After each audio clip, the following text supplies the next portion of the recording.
Bapa dalam surga, dalam persekutuan pemuda pada hari ini kami memohon pimpinan-Mu, kiranya kami boleh terus bertumbuh dalam anugerah Tuhan, dan kami mau mempelajari tema yang kedua mengenai iman dan komunikasi, biar hari ini kami boleh memahami bagaimana Tuhan mencipta kami sebagai makhluk yang harus berkomunikasi, sebagaimana Allah Tritunggal adalah ada komunikasi yang indah di dalam intra-trinitarian. Biar kami boleh berkomunikasi menjadi penata layan simbol yang setia kepada Tuhan. Dalam nama Tuhan Yesus kami berdoa. Amin. Saudara sekalian, ketika Tuhan mencipta, ciptaan Tuhan itu bersifat menunjuk kepada Tuhan, sehingga kita bisa melihat misalnya dalam Mazmur dikatakan bahwa alam semesta ini membicarakan mengenai Allah. Jadi kita bisa melihat kebesaran Allah lewat alam. Itu juga tercantum dalam Roma pasal pertama ayat 20, di mana Tuhan mengatakan kebesaran kemuliaan Allah itu yang tidak nampak bisa menjadi tampak bagi kita melalui alam. Jadi alam itu bersifat menunjuk, alam itu bersifat simbolik, sehingga kita bisa memahami mengenai manusia, Tuhan melalui kita melihat alam semesta. Dan kalau kita membaca kitab Kolose misalnya, lalu Ibrani, kita melihat bahwa sepanjang perjanjian lama dalam sejarah keselamatan Allah juga memberikan simbol-simbol, saudara. Misalnya Sabat. Sabat itu bukan hanya untuk hukum mati pokoknya mesti Sabat, tidak, saudara. Sabat itu kan simbol kan. Nanti kegenapannya adalah Kristus. Marilah engkau yang letih lesu berbeban berat datang kepadaku, aku akan memberikan Sabat kepada engkau. Aku akan memberikan istirahat, akan memberikan kelegaan, sehingga berbagai macam Sabat, baik itu Sabat penciptaan, nanti ada Sabat keluaran, Sabat Musa gitu ya, itu nanti menunjuk kepada Yesus dan nanti menunjuk kepada kebangkitan Dia yang kita peringati. Sabat di hari Minggu adalah Sabat kebangkitan. Jadi Sabat menunjuk kepada Yesus. Lalu kemudian dalam perjanjian lama ada namanya Bait Allah. Itu juga simbol ternyata, saudara. Simbol menunjuk kepenuhannya adalah Kristus, gitu kan. Lalu kemudian darah anak domba, ya kan, pengorbanan. Segala yang kita lihat dalam perjanjian lama dikatakan adalah bayang-bayang yang menunjuk kepada penggenapannya. Jadi kita melihat bahwa manusia ini dicipta sebagai makhluk yang memahami Tuhan, tidak telanjang. Tetapi memang Tuhan mencipta, kita memahami Dia lewat berbagai simbol. Ya, sehingga saudara bayangkan nanti kalau kita dalam dosa ya, ketika kita memahami simbol secara salah, maka pemahaman kita akan Allah dan dunia ini kan juga salah. Maka dosa itu bukan cuma sekedar membunuh atau apa, saudara ya, tetapi dimulai ketika terjadi pergeseran simbol. Misalnya pohon itu mau dilihat seperti apa, bagaimana kita secara hermeneutik menafsirkan pohon. Simbol-simbolnya pohon ini menjadi lambang kejahatan Tuhan, ya, karena Tuhan tidak ingin kita itu mandiri, atau menjadi lambang kebaikan Tuhan yang memelihara kita. Ini lambang ikatan atau lambang sebetulnya pembebasan. Nah, jadi dosa pertama kali kita melihat pohon ini dibaca berdasarkan kemandirian manusia dilepaskan dari Tuhan. Nah, jadi manusia adalah makhluk yang melihat segala sesuatu melalui simbol. Bahkan bukan hanya melihat Tuhan, kita melihat apapun dalam dunia ini melalui simbol. Saudara, manusia itu bukan satu-satunya makhluk yang bisa berkomunikasi loh. Hewan juga berkomunikasi. Misalnya saya pernah dengar seorang teman saya itu bilang anjingnya itu pada waktu ada anjing tetangga yang mati, mereka tuh melolong. Lalu anjing-anjing di kompleks itu semuanya melolong, seperti seolah-olah sedih, saudara. Ya, jadi mereka gitu ya, mungkin bagi imajinasi teman saya, dia mengatakan dia sudah pergi, gitu kan ya. Lalu yang lain, terlalu cepat, misalnya begitu ya. Tapi kalau kita sejauh ini pelajari, ya hewan tidak berkomunikasi dalam bentuk seperti itu gitu ya.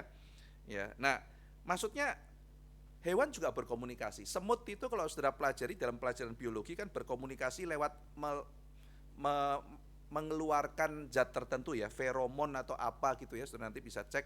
Itu cara semut berkomunikasi. Lebah itu menari, saudara. Lebah itu menari untuk memberikan komunikasi. Merak atau apa menarik lawan jenis berkomunikasi bahwa dia itu mau menarik lewat bulunya yang indah dan sebagainya. Karena saya dikasih tahu justru kalau di dalam hewan itu biasa yang cantik tuh yang cowok gitu kan ya. Jadi yang menarik atau apa, ya saya nggak tahu hewan apa saja. Mungkin ada pengecualian, saya bukan ahli biologi ya. Nah tetapi poinnya adalah binatang itu juga berkomunikasi. Tapi ada bedanya, saudara. Bedanya, menurut seorang bernama Ernst Cassirer, ERNST, Ernst Cassirer, Cassirer ya, Cassirer, itu menulis buku berjudul Man and Culture, Manusia dan Kebudayaan.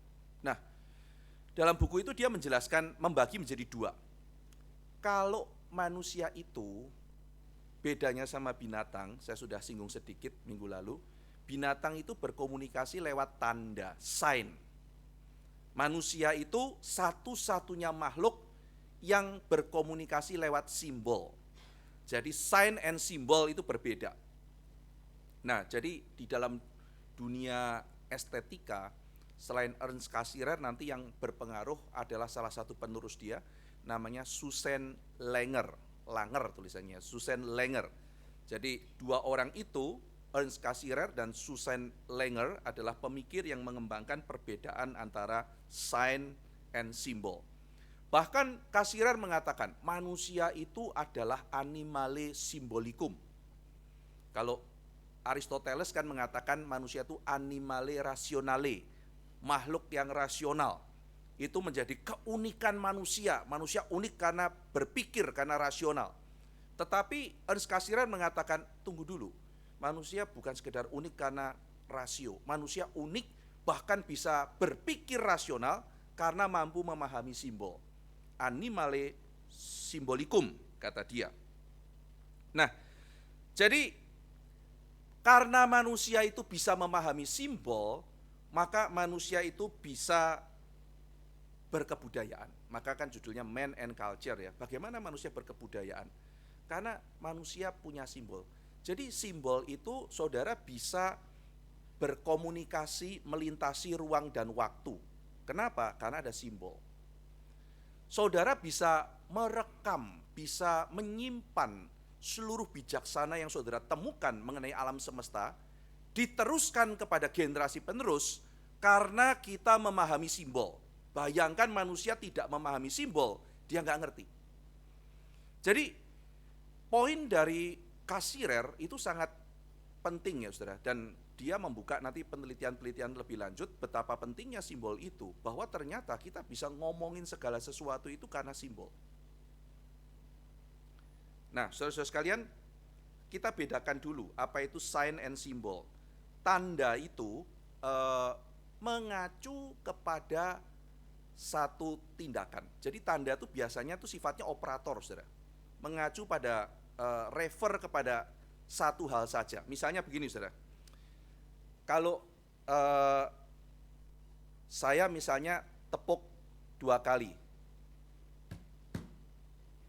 maka anjing pudel begitu saya latih tepuk 2 kali, dia akan guling. Kalau dia tidak guling, saya pukul dia. Kalau dia guling, saya kasih makan. Nah, akhirnya dia tak tahu simbol, saudara. Ketuk 2 kali, dia guling. Ketuk 2 kali, dia guling. Ya, itu namanya tanda, saudara. Tapi kadang-kadang kan saya bisa ketuk 2 kali, maksudnya apa? Jangan berisik gitu. Dia guling, saudara. Ya. Jadi saya pernah punya teman, dia punya anjing kecil, saudara. Nah, anjing kecil itu kalau teman saya angkat tangan begitu, kalau anjingnya nakal, dia angkat tangan, saudara. Maksudnya apa? Kalau kamu nggak berhenti, kamu akan dipukul. Dan ketika anjing itu tetap nakal, dia pukul anjingnya, saudara. Wah, nah anjingnya sekarang tahu. Kalau teman saya angkat tangan, artinya dia harus berhenti. Ya kan? Karena itu artinya bisa dipukul. Tetapi terjadi hal yang tidak terduga, saudara. Yaitu ternyata anjingnya ketakutan, saudara. Jadi kalau teman saya angkat tangan, bukan hanya berhenti, terjadi sesuatu yang menakutkan, dia pipis, saudara. Maka angkat tangan dipahami oleh dia, itu adalah ancaman, lalu dia kencing. Suatu hari ada teman datang main ke rumah dia. Lalu kemudian dia angkat anjingnya, lucunya dari belakang saya angkat tangan saya gitu ya. Dan saudara tahu apa yang terjadi gitu ya. Kenapa? Karena dia hanya bisa paham kalau ini begini ancaman dan dia bereaksi otomatis. Ya cuman begitu, saudara. Ya. Saudara misalnya tanda ya, main sepak bola, janjian sama teman. Kalau saya kedip satu, artinya kamu oper bola ke saya. Iya kan? Jadi saudara lagi main bola, kedip, wah oper ke sana gitu. Itu kode, tanda. Ya, tapi ketika saudara sedang duduk sama perempuan, sedang negosiasi bisnis atau apa, saudara kedip-kedip, dimarahi sama perempuannya.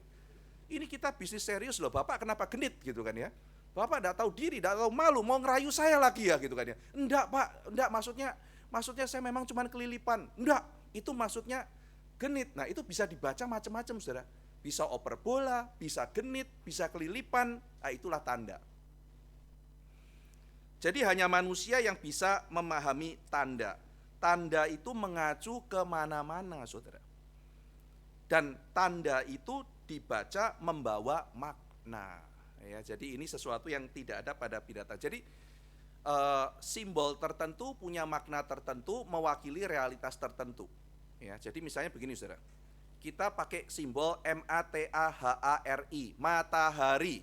Ketika saya sebut matahari, saudara langsung punya imajinasi tertentu, saudara punya benda tertentu, dan kita bisa ngomongin matahari, kita bisa ngomongin realitas apapun, bahkan tanpa harus keluar.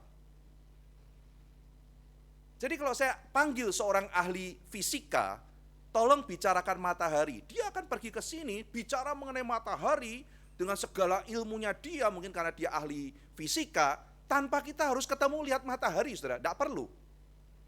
Itulah kebudayaan terbentuk. Itu bisa diwariskan. Kenapa? Karena kita bisa tahu simbol. Ya. Dan karena manusia adalah makhluk simbolik, seluruh benda di alam semesta ini, saudara berikan simbol. Sadar nggak, saudara? Apa di tempat ini yang nggak ada namanya? Orang Jawa tuh bahkan ada lubang aja kroa, itu kan kasih nama, kroaan gitu kan ya. Jadi semua dikasih nama, kita kasih nama semua, saudara. Namanya lantai, jobin, ya. Lalu kemudian ada yang namanya singgetan, ya. Apapun kita kasih nama, kamera, ya kan. Kalau ada sesuatu baru cepat kita kasih nama, internet, ya. Kemudian misalnya gawai bahasa Indonesia gitu kan ya. Tautan, semua kita kasih nama, saudara. Sehingga dengan simbol-simbol itu kita bisa membicarakan, orang pun dikasih nama. Ya. Nama simbol yang spesifik. Kalau kita semua orang dipanggil he gitu ya, kita susah. Kemarin he itu gimana? He yang mana gitu kan ya. Yuk kita bicarakan misalnya Suradi. Yuk kita bicarakan Suradi. Kenapa Suradi? Kata Suradi itu menunjuk pada realitas tertentu. Jadi kita memahami ada orang namanya Suradi. Dan Suradi itu bukan hanya kumpulan huruf. Suradi itu muncul imajinasi kita, figur tertentu, emosi tertentu, karakter tertentu. Iya kan? Realitas, tetapi melalui simbol. Kita juga kalau simbol kita dihina, ya misalnya saudara, nama saudara misalnya Rudi, RUDI gitu ya. Saudara pulang, di rumah saudara ada tulisannya Rudi, ya kan, sama dengan babi, misalnya gitu kan, itu simbol-simbol kan, nggak ada orang mengatakan RUDI kan simbol, BABI kan simbol, Rudi sama dengan babi, ya kenapa, why not gitu ya, kan ini semua simbol, nggak bisa, saya, Rudi itu saya, dikatain babi itu mengacu pada itu, si ngok-ngok itu, dan ada sistem makna, babi itu dalam kultur kita, dikatain babi, itu asosiasinya adalah gemuk, malas, bau dan sebagainya. Nggak ada yang marah kan, dibilang misalnya Rudi seperti singa. Senyum-senyum gitu kan ya. Rudi seperti singa. Memang aku ini singa yang tak terkalahkan gitu. Karena secara kultural maknanya simbol itu simbol yang baik. Rudi seperti elang. Oke. Seneng dia elang ya kan. Ada hewan-hewan yang menjadi lambang baik gitu ya. Elang, lalu kemudian Raja Wali. Rudi sang Raja Wali, memang itu aku. Ya. Rudi sang babi, tunggu dulu gitu, ngamuk saudara gitu kan ya. Kok saya dibilang sang babi gitu? Karena babi bukan si imut yang menyenangkan dan nikmat itu gitu ya, bukan seperti itu saudara. Tetapi kita mengasosiasikan secara jelek. Binatang-binatang bahkan seperti anjing yang sangat penurut dan banyak sekali menyenangkan, itu dianggap sebagai penjilat, sehingga kata anjing itu seperti sebuah umpatan yang menghina gitu ya. Sementara burung seperti misalnya kasuari ya itu dianggap indah, merak itu dianggap indah ya. Jadi simbol saudara, manusia itu merespon, memahami simbol. Jadi manusia itu bisa terpacu emosinya karena simbol saudara. Ya kan? Saudara dapat foto dibuka ada gambar anjing, saudara pasti marah. Kurang ajar, siapa ini kirim ini? Cuman simbol loh saudara, saudara marah.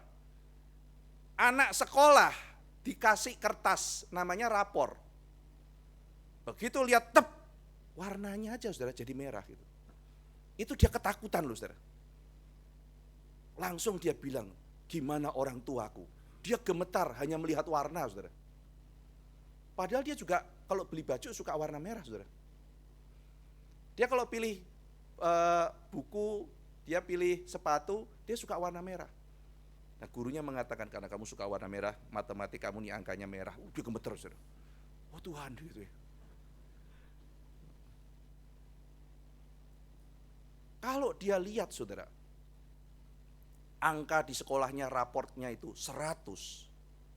Oh dia happy-nya luar biasa saudara. Senengnya luar biasa. Itu cuma angka loh saudara. 100 dia happy. Dia pulang itu dia bahagia luar biasa. Sementara papanya juga pulang saudara.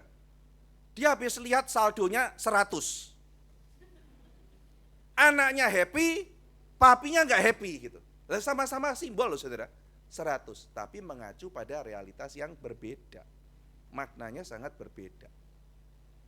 Ya jadi merah 100 itu maknanya apa dulu gitu ya.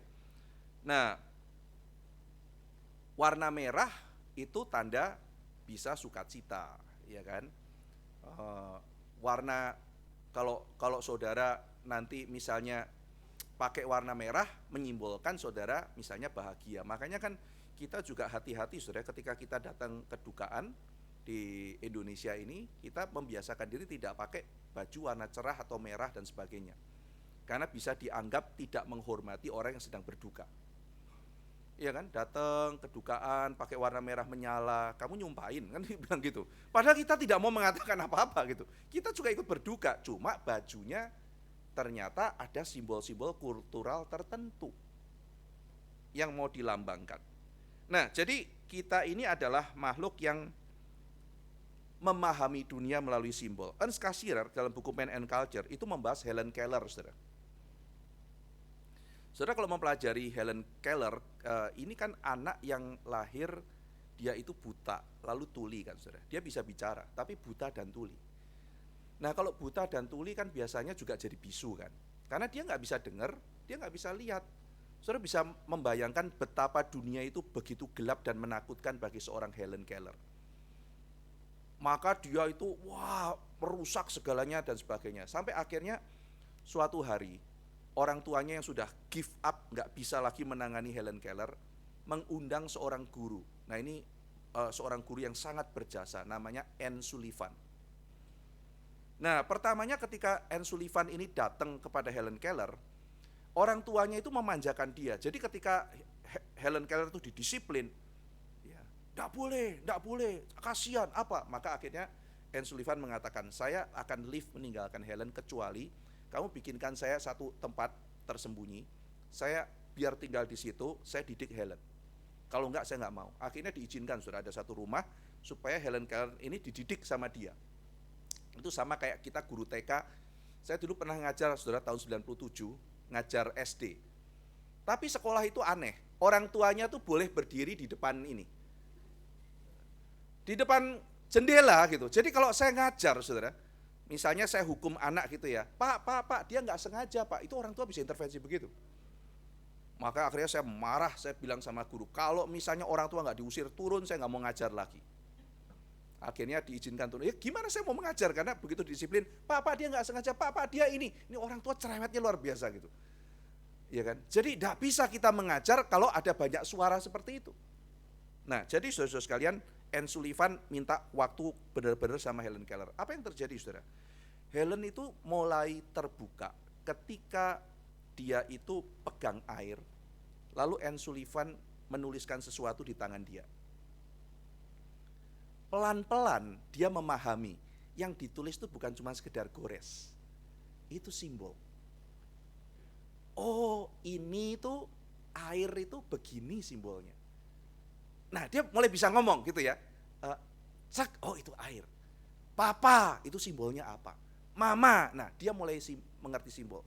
Nah di situ dalam penelitian Ernst Cassirer dia mengatakan dalam studi mengenai Helen Keller, salah satu faktor yang membuka mata dia adalah dunia simbol.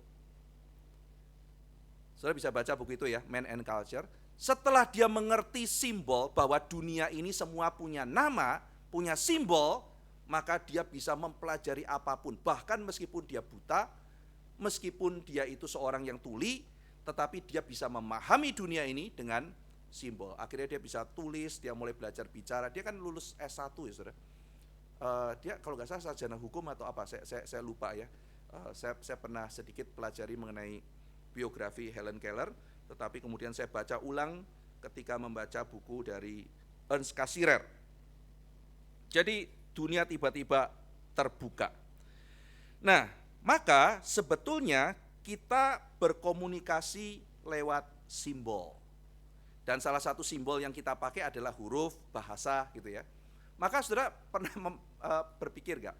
Saya tuh memahami realitas tuh gak pernah bisa langsung. Saya memahami dunia ini, realitas ini dimediasi lewat simbol atau bahasa.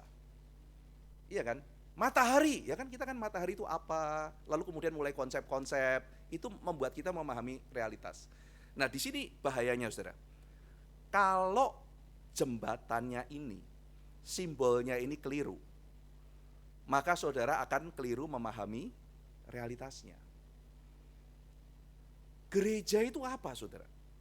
Tuhan mau kita mempelajari lewat simbol-simbol. Tapi kalau simbol gereja itu sudah rusak, sudah tidak mengarah lagi pada gereja, ya kan? Maka manusia tidak akan lagi memahami gereja yang benar, karena simbolnya sudah rusak. Nah, jadi saudara-saudara sekalian, itu sebabnya Heidegger, seorang filsuf ya, mengatakan bahasa itu adalah rumah ada. Language is the house of being. Rumah ada. Jadi kita itu memahami dunia ini lewat bahasa. Bahasa itu tidak, komunikasi itu bukan seremeh itu, saudara. Kita memahami dunia ini lewat bahasa. Coba apa yang tidak dimediasi bahasa, saudara? Apa yang tidak dimediasi oleh konsep, oleh simbol? Dengan bahasa kita bisa mempelajari mengenai sejarah keselamatan. Itu sudah ribuan tahun yang lalu, saudara. Diajarkan di kelas katekisasi oleh seorang yang hidup ribuan tahun sebelumnya. Roh Kudus memakai simbol itu untuk membawa kita mengalami kasih karunia Kristus. Jadi betul-betul saudara, kita memahami lewat simbol. Maka hermeneutika yang baik, memahami yang baik, itu bisa memahami realitas dengan lebih baik. Ya, jadi itu sebabnya kalau saudara perhatikan, kalau saya khotbah seringkali misalnya khotbah kebaktian umum itu saya mencoba betul-betul mengajak jemaat untuk merasakan, karena simbol itu juga tidak bisa dilepaskan dari kultural. Saya biasanya membahas zaman itu tuh begini, perasaannya tuh begini, moodnya tuh seperti itu, karena simbol itu luas saudara. Simbol itu bukan hanya sekedar informasi, tetapi simbol-simbol tertentu tuh merasakan moodnya tuh kayak apa, perasaannya kayak apa, pergumulannya kayak apa, dunianya kayak apa, baru ditarik ke kehidupan sekarang. Nah, kalau sekarang itu yang mirip seperti apa? Nah, di situ baru ada resonansi. Iya ya, simbol ini meaningful bicara mengenai sumur itu apa sih? Kenapa sumur gitu ya? Sumur itu lambang apa? Kalau zaman sekarang tuh kayak kafe misalnya. Sumur itu apa? Tempat perjumpaan. Ya kan? Tetapi kafe kurang menjelaskan karena sumur itu tempat perjumpaan yang berkait dengan romance, percintaan gitu. Ya, jadi ada nuansa-nuansa tertentu dalam simbol-simbol di dalam kitab suci. Nah, maka kalau kita memahami Yohanes 8 ayat 31, saya bacakan buat saudara ya. Yesus berkata dalam Yohanes 8 ayat 31. Maka katanya kepada orang-orang Yahudi yang percaya kepadanya, jikalau kamu tetap dalam firman-Ku, ya, atau jikalau kamu tinggal dalam firman-Ku, kamu benar-benar adalah murid-Ku, dan kamu akan mengetahui kebenaran, dan kebenaran itu akan memerdekakan kamu. Jadi tinggal dalam firman, kamu akan ngerti kebenaran, kebenaran akan memerdekakan kamu. Jadi tinggal saudara, jikalau kamu tetap atau jikalau kamu tinggal dalam firman-Ku. Jadi kalau Heidegger mengatakan bahasa itu rumah ada, rumah kita itu adalah firman, saudara. Coba saudara bayangkan ya, ketika Heidegger mengatakan bahasa rumah ada, saking pentingnya bahasa, cara kita memandang dunia itu dibentuk oleh bahasa. Kita tidak pernah bisa memahami apapun di luar bahasa. Itu namanya bahasa adalah rumah ada. Sekarang dengarkan perkataan Yesus. Jikalau kamu tinggal dalam firman-Ku, kamu akan memahami kebenaran. Bagaimana saya memahami kebenaran? Kalau saya tinggal di dalam firman. Maka firman itu bukan cuma sekedar hafalan atau sekedar pengertian, pengetahuan, tapi firman itu menjadi cara kita memahami seluruh isi dunia. Jadi seluruh dunia, baik itu hidup maupun mati, maupun activity apapun, kita pahami melalui media firman. Simbol-simbol di dalam kitab suci menjadi cara kita memahami dunia ini. Kalau kamu mau tahu kebenaran, dan kebenaran itu akan memerdekakan kamu, kamu harus tinggal di dalam firman-Ku. Sehingga imajinasi kita juga dibentuk oleh firman Tuhan. Nah, jadi saudara-saudara sekalian, karena kita memahami simbol dan kemudian kita juga menjadi seorang yang memberikan simbol pada segala sesuatu, kita mengetahui bahwa semenjak pertama manusia itu Adam diberikan perintah untuk memberikan nama ya. Saudara lihat, memberikan simbol kepada segala sesuatu, realitas, lalu kemudian simbolnya apa. Nah, simbol itu adalah sesuatu hasil pengamatan, observasi, disimpulkan ada simbolnya untuk bisa diklasifikasi, untuk bisa diteruskan, untuk bisa dibicarakan. Manusia memberikan itu sampai hari ini. Jadi kita dipanggil untuk mengenali ciptaan, untuk menamainya, dan membuat realitas ini bisa dibaca dalam berbagai entitas simbol-simbol. Nah, saudara sekalian, simbol itu bukan realitas, bukan keseluruhan realitas. Simbol itu mewakili realitas.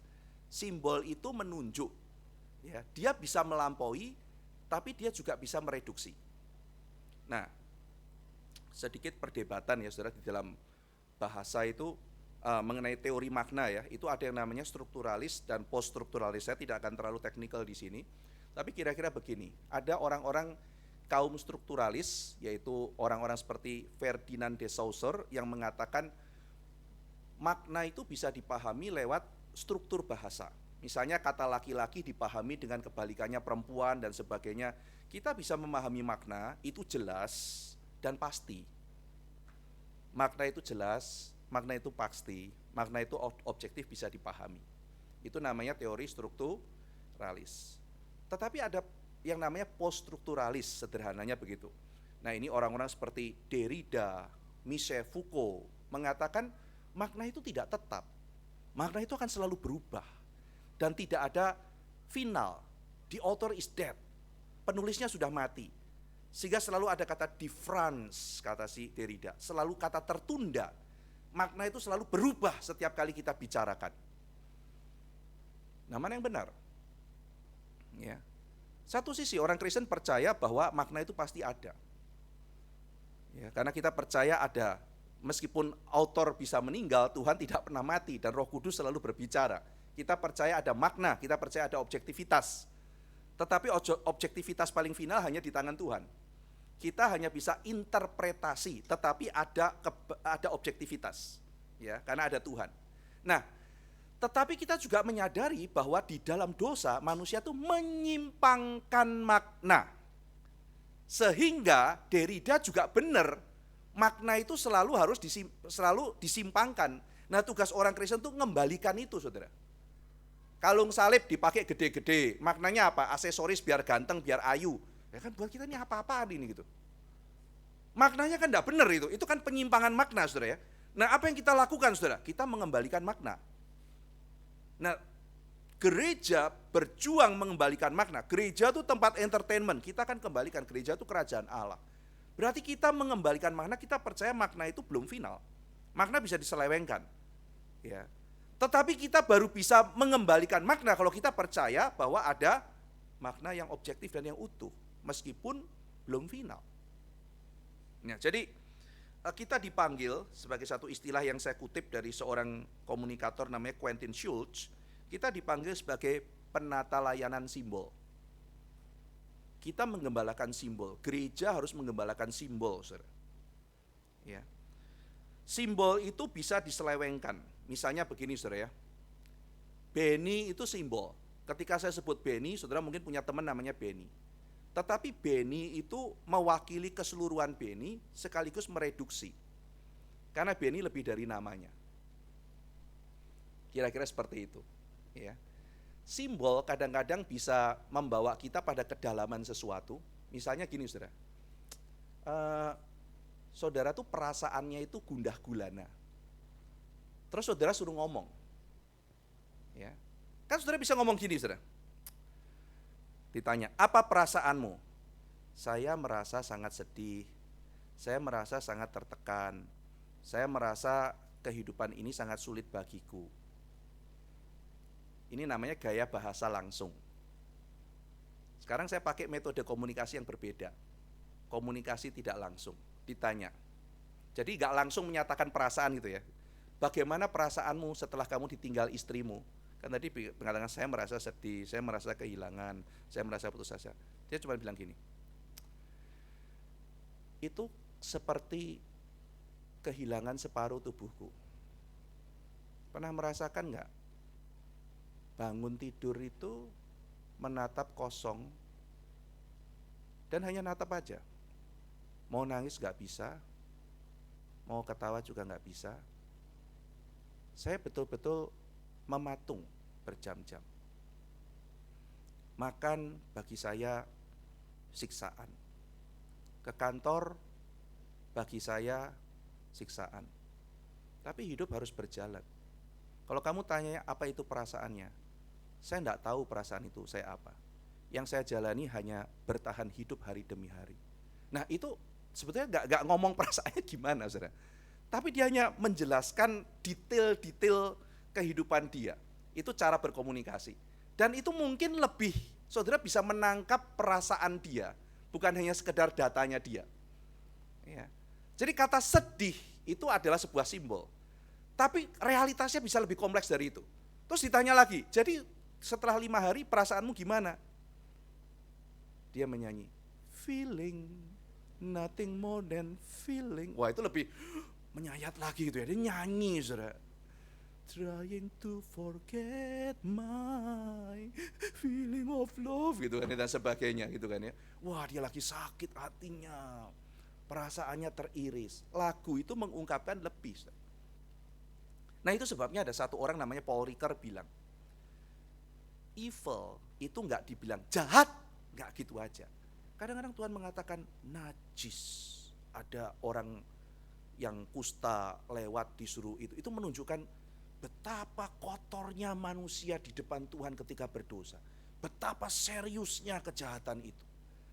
Jadi simbol itu saudara seringkali bisa mereduksi, tetapi juga bisa mengungkapkan lebih banyak. Maka Yesus ketika mengajarkan apa itu kerajaan Allah, dia kan tidak memberikan definisi kan. Yesus, apa itu kerajaan Allah? Kerajaan Allah adalah sebuah wilayah. Namanya kerajaan itu wilayah. Kerajaan Allah adalah wilayah di mana Yesus memerintah. Saya menjadi rajanya. Itu adalah definisi kerajaan Allah. Yesus ditanya malah cerita, saudara, simbol ini, simbol itu, yang ini, yang lalang, yang gandum gitu kan ya.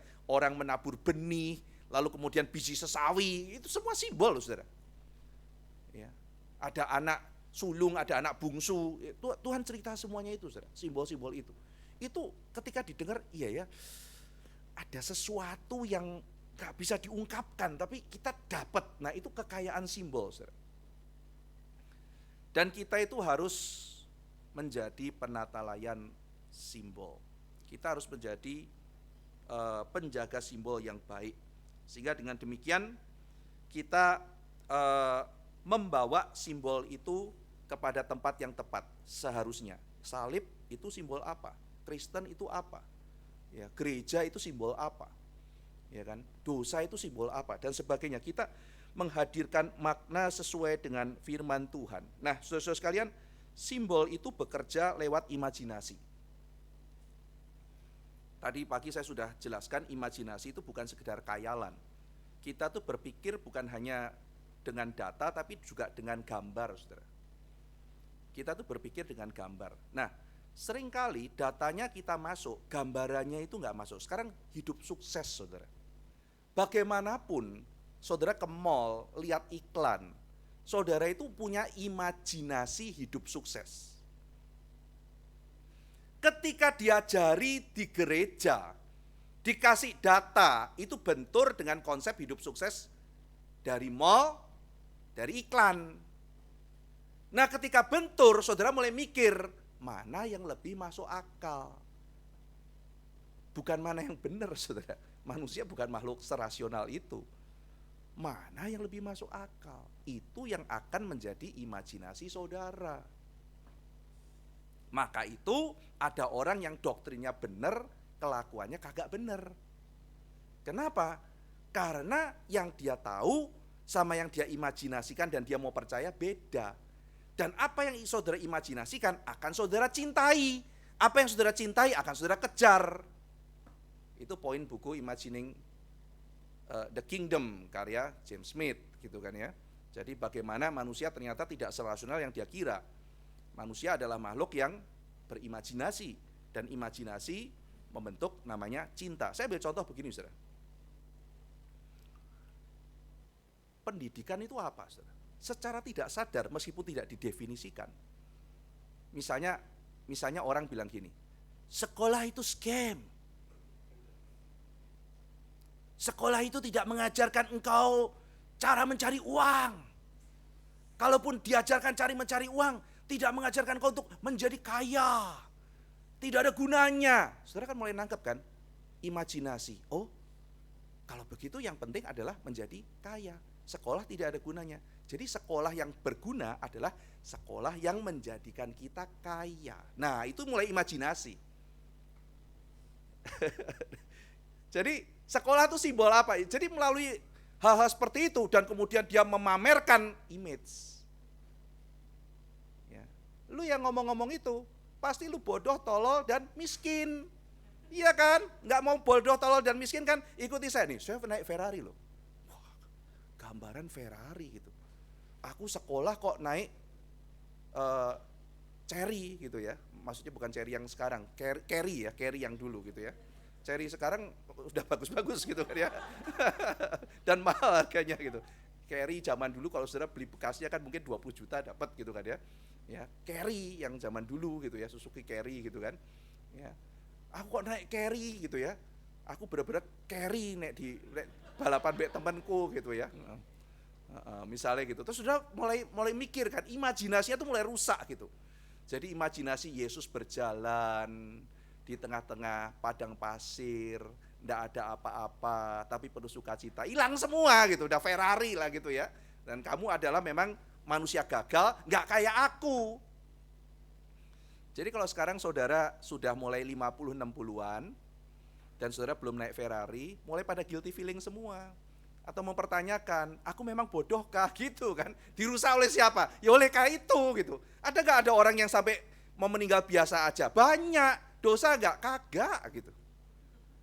Kenapa? Imajinasinya udah rusak gitu loh saudara. Ya nggak perlu guilty feeling ya gitu ya. Kita memang lupa kok saya biasa aja. Ya emang kenapa kalau jadi orang biasa aja? Tuhan nggak tanya begitu kok. Hei kamu orang-orang Yerusalem, kenapa miskin-miskin? Ya, kamu itu ikut scam agama yang lama gitu kan? Nggak ada begitu gitu kan? Nggak ada saudara begitu. Ya.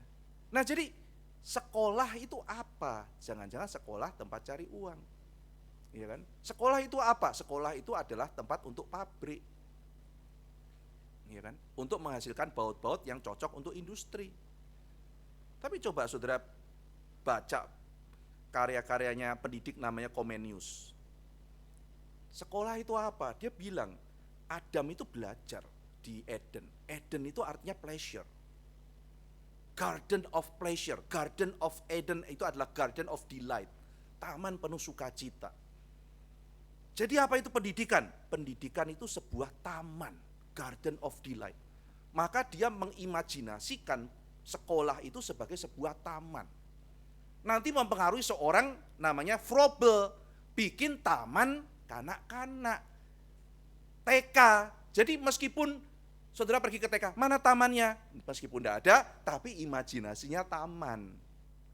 Karena zaman dulu benar-benar taman, ya kan?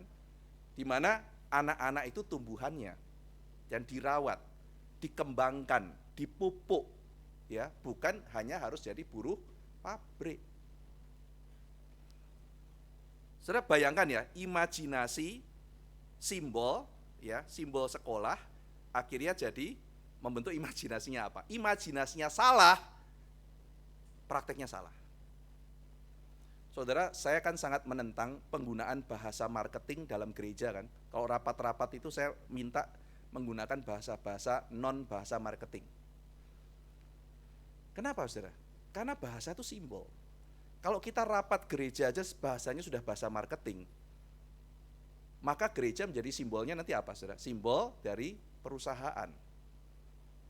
Ya, misalnya begini nih saudara ya, target market seminar kita apa ya? Sudah melakukan segmentasi belum? Positioning gereja kita apa ya? Customer kita apa ya? Benefit apa yang bisa diberikan oleh gereja kita? Ya. Jadi studi mengenai behavior customer kita bagaimana? Service kita gimana ya? Apakah usher dan customer service kita sudah melayani dengan baik? Indikator kepuasan konsumennya bagaimana? Hancur saudara. Bukannya nggak boleh gereja melayani dengan baik.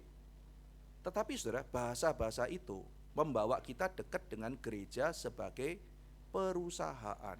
Dan perusahaan dekat dengan profit. Pelan-pelan nanti ngomong, gereja kita profit gak ya? Bulan ini cuan berapa ya? Rusak sudah gereja. Sementara kita membayangkan gereja itu sebuah rumah loh saudara. Sebuah family. Ya, jadi saudara, itu sebabnya di sekolah kan juga begitu kan. Sekolah adalah bisnis, iya, sekolah itu ada unsur bisnisnya. Tapi sekolah itu taman, bukan pabrik.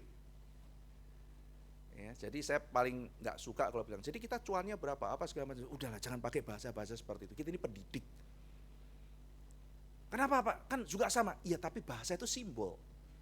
Bahasa juga sebuah kultur yang dipakai di sebuah tempat tertentu. Kalau Anda memang perusahaan memang profit center. Ya kan? Jadi kalau perusahaan cari untung, ya itu memang tempatnya. Kita belajar Abraham Kuyper ya, setiap tempat tuh ada keunikannya masing-masing, cara bekerjanya, cara bertanggung jawab kepada Tuhan masing-masing. Tapi gereja jangan dijadikan profit center. Hancur gerejanya, itu korup. Itu menjadi sesuatu yang rusak.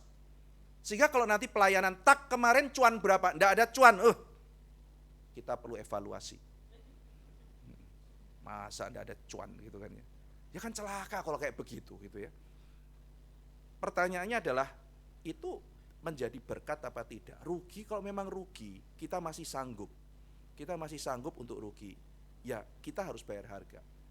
Kalau bisa self support, bagus. Kalau bisa ada kelebihan, kita pakai untuk menutup yang lain. Seperti itu, saudara. Jadi kita ada pelayanan penginjilan, ada lebih, kita tutup untuk mercy ministry yang misalnya kekurangan. Kita lebih di mercy ministry, kita dukung untuk pelayanan misalnya audiovisual atau apa. Jadi gereja berpikir bagaimana menggunakan kelebihan kita untuk menjadi berkat, bukan profit center. Jadi bahasa-bahasa yang simbol-simbol yang baik itu kita harus pakai. Nah, jadi sekolah tadi saya ambil contoh, itu simbolnya seperti apa? Ya, gereja. Kalau menurut Christian Smith kan sekarang gereja itu simbol meaningnya sekarang bergeser. Gereja itu tempat terapi, saudara. Ya, ini yang ngomong sosiolog Amerika, Christian Smith. Gereja sudah bergeser. Menurut Smith, gereja dulu dipahami sebagai sebuah tempat soldier of Christ. Tempat melatih para serdadu Kristus. Jadi orang tuh begitu percaya Tuhan, mereka siap mati untuk Tuhan, siap memberitakan Injil, masuk berkomunitas untuk siap menjadi laskar Kristus. Tetapi kata Christian Smith, sekarang orang ke gereja itu karena untuk dua hal, entertainment sama terapi. Maka khotbah-khotbah kebanyakan kata dia sudah enggak lagi membahas mengenai Alkitab, doktrin dan sebagainya, tetapi menghadapi kecemasan dan kurang tidur. Menghadapi ini, menghadapi itu, tips sukacita di pagi hari, tips ini, apa segala macam. Bukannya enggak boleh, saudara. Bukannya enggak boleh itu. Tetapi kan bukan itu kan sebetulnya gereja. Simbolnya kalau sudah salah, ya kan, imajinasinya sudah salah, nanti semua prakteknya jadi salah. Ya. Kalau gereja tidak menghibur lagi, ya orang akan marah pada gereja. Kenapa kamu tidak menghibur? Karena imajinasinya sudah salah. Maka imajinasi, saudara, itu begitu penting. Kita harus menata imajinasi. Apa yang kita imajinasikan pada sesuatu. Saya beberapa kali mengingatkan, baik di speak maupun di apa, satu hal yang kita hilang di abad 21 ini adalah pendidikan imajinasi. Itu sebabnya saudara-saudara sekalian, saya mencoba untuk membangun sebuah narasi, baik dalam khotbah dan sebagainya. Saya mencoba untuk memahami sesuatu di dalam konteks yang lebih besar, dan saya mengajak kita memakai imajinasi dalam kitab suci. Sehingga dengan demikian makna itu terbentuk di dalam sebuah narasi besar yang kita pahami bersama. Sehingga dengan demikian bukan narasi kecil-kecil yang muncul dari ketimpangan atau penyimpangan dari simbol. Ya. Tadi pagi saya bicara roti dan anggur itu bukan sekedar snack. Roti dan anggur itu dipahami dalam sejarah keselamatan. Jadi ketika kita melihat itu, imajinasi kita itu mengingat pada salib Kristus, keselamatan, pertobatan, undangan Tuhan, kebaikan, kemurahan Tuhan, itu yang kita lihat di dalam perjamuan kudus. Ya. Nah, jadi kita sebagai penata layan simbol, kita tahu bahwa kata-kata imajinasi itu bukan netral. Maka dengan demikian kita perlu menjaga pemahaman kita dengan baik. Beberapa hal yang perlu kita lakukan, saudara ya, sebagai penata layan simbol. Pertama, kita harus berhati-hati simbol jadi sekedar entertainment. Nah, kita harus hati-hati itu ya. Jadi simbol-simbol zaman sekarang itu mengarah kepada entertainment. Simbol-simbol gereja juga begitu. Persekutuan pemuda, gereja Tuhan dan sebagainya menjadi simbol entertainment. Muda sendiri itu, saudara kalau dengar kata muda, imajinasinya apa? Isinya apa? Kita ini kaum muda. Kita harus banyak sekali, kuat. Oke, simbol kuat, ya kan? Tapi kuat untuk apa? Terus kalau kuat, kita mesti ngapain? Ya kan? Apa betul itu simbolnya kuat? Kita ini adalah misalnya kaum remaja. Ya. Kaum remaja simbolnya apa? Simbolnya adalah kaum gak ada jati diri. Kasihan loh kaum remaja loh, saudara. Ya, apa betul remaja itu simbolnya jati diri? Itu Paul Tripp tulis buku kan. Remaja dia ganti imajinasinya apa? Remaja adalah masa penuh kesempatan. Masa tukang berontak, tukang bikin masalah. Jadi kita tuh kalau lihat remaja suspicious. Memang kau remaja gitu ya. Remaja itu juga didoktrin. Lu bentar lagi mau remaja, pasti banyak masalah. Oh iya, gue banyak masalah gitu kan ya. Orang tua melihat ini adalah masa penuh kesempatan. Kesempatan untuk memenangkan dia di dalam Tuhan. Betul saudara, banyak masalah. Ini kan cara kita melihat saudara ya. Jadi apa itu kaum muda, apa itu remaja, ya. Jadi kita menolak simbol diarahkan kepada zaman kita ini kan zaman entertainment, semuanya mau lari kepada entertainment. Kemudian simbol jadi aksesori. Ya, hati-hati saudara sekalian, simbol semua cuman aksesori. Cuman sesuatu yang begitu saja. Makanya kita perlu memahami ibadah. Ibadah itu penuh simbol, saudara. Jadi ibadah itu bukan hanya lewat, tetapi kita memahami kenapa kita menjalankan liturgi semacam itu, kenapa kita beribadah, kenapa kita bergereja. Saya sempat singgung kan beberapa waktu yang lalu, kita ke gereja itu sebagai sebuah tindakan act of faith. Meaningnya apa? Karena kalau kita membaca kitab Keluaran, bahwa di situ Fir'aun mengatakan kerja dari Senin sampai Senin, kerja, nggak cuma 3 kali. Pak Presiden kita dulu cuma 3 kali, ini 7 kali kan kalau Fir'aun gitu ya, nggak ada liburnya gitu kan. Tetapi Tuhan kita mengatakan 6 hari kamu kerja, hari ke-7 kamu istirahat. Jadi ketika beristirahat itu tidak kerja, saudara. Dan karena tidak kerja, maka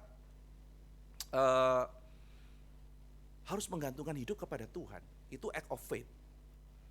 Ya. Dan Tuhan mau mengatakan bahwa saya itu mencukupi kamu. Jadi ketika kita pergi ke gereja, kita mau menyimbolkan sesuatu, saudara. Aku bukan orang dari dunia ini. Dan penciptaku adalah pencipta yang baik. Yang di tengah-tengah kesulitanku seperti apa, dia akan menurunkan mana, memenuhi saya di tengah-tengah kesulitan. Itu sebab saya beristirahat di dalam dia. Itu act of faith, saudara. Itu sebuah tindakan subversif terhadap dunia. Saya sudah jelaskan, subversif itu memberontak tetapi dengan cara tidak melakukan apa yang diperintahkan oleh dunia. Itu namanya subversif. Melakukan kebalikannya. Ya, jadi kita tidak menghancurkan, tapi simply kita tidak melakukan praktek mereka, dan kita menghidupi praktek kerajaan kita. Dan kita mau menyatakan bahwa kita hidup dalam kerajaan Allah. Nah, ini sebuah makna simbolik yang kita nyatakan dalam dunia ini, saudara. Di tengah-tengah dunia yang egois, kita belajar untuk melihat kesulitan orang lain, dan kita memberikan act of faith dengan cara apa?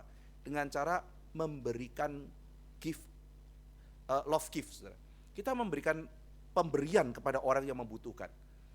Meskipun kita tahu bahwa kita mungkin gak akan kaya kalau begitu, tetapi membagi sebagian dari yang kita punya, melihat orang yang kesulitan, itu act of faith.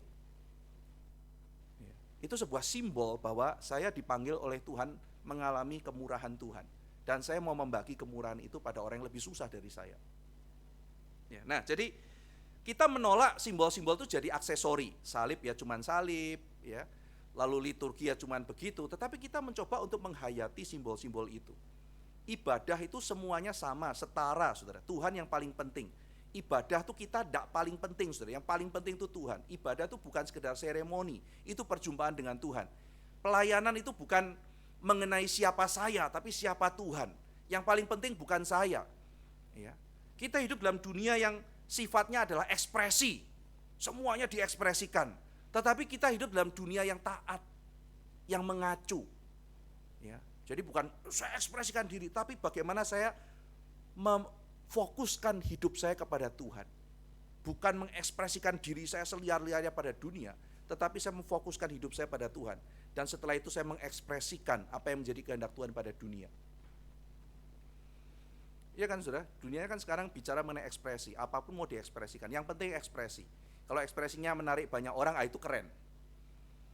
Tapi pertanyaan besarnya adalah apa yang kita ekspresikan pada dunia, seringkali substansinya nggak ada. Orang Kristen dipanggil untuk melihat wajah Tuhan dulu. Lalu di situ bergumul, apa yang harus saya ekspresikan dalam dunia. Jadi kita menolak simbol hanya sekedar aksesori. Kita juga menolak simbol sebagai komoditas. Nah, sekarang simbol-simbol itu kan mengacu kepada komoditas, saudara ya. Misalnya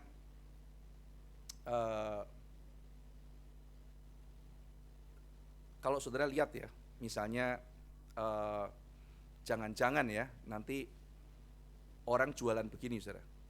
Persekutuan doa bundling. Ya.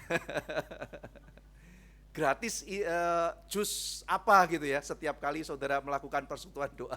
Jadi komoditi saudara. Natal itu sekarang simbolnya sudah bukan Kristus. Natal itu dijauhkan dari Kristus. Sekarang Natal jadi komoditas. Natal itu momen belanja. Saudara lihat di mall lah. Mereka itu bukan toleransi, mereka mau jualan saudara.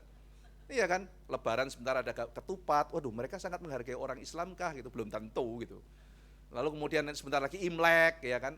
Belum ada apa, baru awal Desember aja, bahkan kadang November sudah hiasan Natal, dibikin suasana Natal. Mereka begitu cinta Kristus kah? Enggak, mereka cinta uang gitu kan ya. Jadi semuanya, seluruh agama apapun juga gitu ya, mereka mau rayain. Kenapa? Belanja. Jadi kita hidup dalam dunia di mana agama-agama itu, simbol-simbol agama itu dijual, saudara. Iya, tur dijual. Ini berapa banyak saudara yang jadi case kan mengenai tur istilahnya kayak wisata religi gitu ya saudara. Ya, wisata yang Holy Land Kristen atau pergi ke Mekah atau apa ya untuk orang Islam dan sebagainya. Ya bagus kan saudara, namanya ziarah. Tetapi seringkali kita melihat muatannya itu bukan studi saudara, komersil. Ya. Muatannya adalah komersil. Jadi akhirnya kita melihat simbol-simbol itu jadi komoditas yang bisa diperjualbelikan. Ya, saya pernah pada waktu itu ditawarin, ada orang mau jual ke saya, saudara. Tiba-tiba ditawari, Kristen, tawari, jual apa saudara? Jual minyak. Mau beli, buat apa gitu? Ini kalau dioles bisa sembuh gitu. Lah kok jadi komoditi gitu? Ya, yang diperjualbelikan. Ini kan simbol sesuatu yang berkait dengan kesakralan, saudara ya. Tetapi sekarang menjadi simbol yang kayak salep gitu loh. Ini kalau gatal, ini beli, ini kamu pakai ini sembuh gitu. Loh ini kan bicara mengenai simbol. Sekarang kamu menjadikan ini sebagai komoditi. Nah jangan-jangan nanti akhirnya orang begitu saudara. Agama, ya kekristenan makin simbol. Inkarnasi itu simbol yang serius saudara, Natal. Makanya kita kan berjuang mati-matian saudara ya. Pak Tong menjadikan Natal momen di mana Kristus diberitakan, ada penginjilan dan sebagainya. Karena simbol kita tuh dirusak oleh orang-orang yang menjadikan itu komersialisasi. Kadang-kadang tuh saudara, kita melihat saudara, misalnya ya mereka nggak keberatan sih, mereka nggak keberatan. Kadang-kadang ada agama tertentu yang prakteknya itu dijadikan media kesehatan gitu. Ya, baik itu senamkah atau apa dan sebagainya. Sebetulnya itu adalah praktek ritual keagamaan. Satu sisi nggak apa-apa kok, ini kan bukan ritual keagamaan, semua orang beragama juga melakukan itu gitu. Tapi kalau kita mau lihat dari sisi agama tersebut saudara, bukankah berarti ini komersialisasi agama tersebut? Ya, dijauhkan, ya kayak Natal dijauhkan dari Kristusnya. Praktek agamanya dibuang jadi semacam senamkah atau apa dan sebagainya. Semua orang boleh ikut. Yang penting bayar. Ya, bayarnya juga nggak murah. Terus ada bundling, jus kesehatan gitu kan ya. Tambah komersialisasi lagi. Jadi saudara-saudara sekalian, kita sebagai orang Kristen juga agak kebal menghadapi itu. Dunia ini mau ke sana gitu. Simbol-simbol bahkan laku untuk jualan. Ya. Yang paling lucu itu ketika New Left, saudara kalau tahu gerakan New Left, kiri baru, itu menentang kapitalisme, saudara. Wah itu seru itu waktu zaman itu ya. Saya pernah cerita minggu lalu salah satu bukunya yang dipakai untuk gerakan New Left namanya Herbert Marcuse. Ya, Herbert Marcuse yang mengatakan imajinasi manusia modern mengenai manusia sukses itu sudah geser dari manusia ke mesin. Jadi kalau saudara bicara manusia yang hebat itu yang bisa kerja 24 jam sehari, 7 hari seminggu, gak berhenti, sukses, konsisten, nah itu manusia sukses, padahal itu mesin. Jadi imajinasinya orang sukses itu mesin kata dia. Manusia terus kemudian hiburannya apa? Ya belanja, menjadi manusia satu dimensi. Wah buku itu menyulut saudara. Tidak bisa nih kapitalisme menghancurkan apa segala macam. Mari kita pakai gerakan kontra. Orang-orang pakai baju yang rapi, kita pakai baju yang sobek-sobek. ya kan? Orang rambutnya rapi, kita gondrong, ya kan? Terus pakai ikat rambut yang itu, yang menunjukkan pemberontakan. Kita pakai rantai-rantai, ya, menunjukkan kita diikat oleh sistem ekonomi yang zolim, gitu kan ya. Wah, dan sebagainya. Wih, keren saudara ya. Terus orang kapitalis lihat kayak gitu, bagus nih. Akhirnya mereka jualan celana yang robek-robek. Jualan sampo supaya rambutnya meskipun panjang tapi terawat gitu ya. Jualan rantai-rantai, dan mereka sambil melawan itu, sambil pakai itu saudara. Kan konyol gitu, bahkan sebuah gerakan ideologis ditunggangin simbol-simbol yang melawan dia, itu aneh itu. Itu sama kayak saya baca satu buku saudara, ditulis oleh orang Indonesia. Bukunya nulis begini,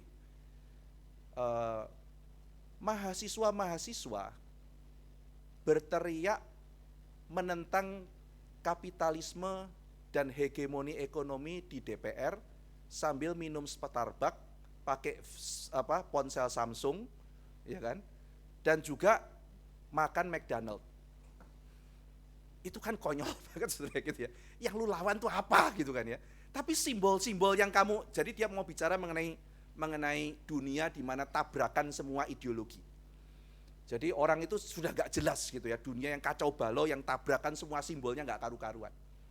Nah, kita hidup di zaman seperti itu saudara, dan kita sebagai orang Kristen ya, sehingga dengan demikian mungkin salah satu hal yang perlu kita lakukan adalah kembali mempelajari kitab suci, lalu kemudian mempelajari baik-baik dan mengembalikan terlebih dahulu bagaimana kita memahami setiap simbol dalam Alkitab dengan baik sebelum kita mulai nanti pelan-pelan untuk mengembalikan hal-hal yang salah kepada yang benar. Demikian apa yang saya berikan pada hari ini.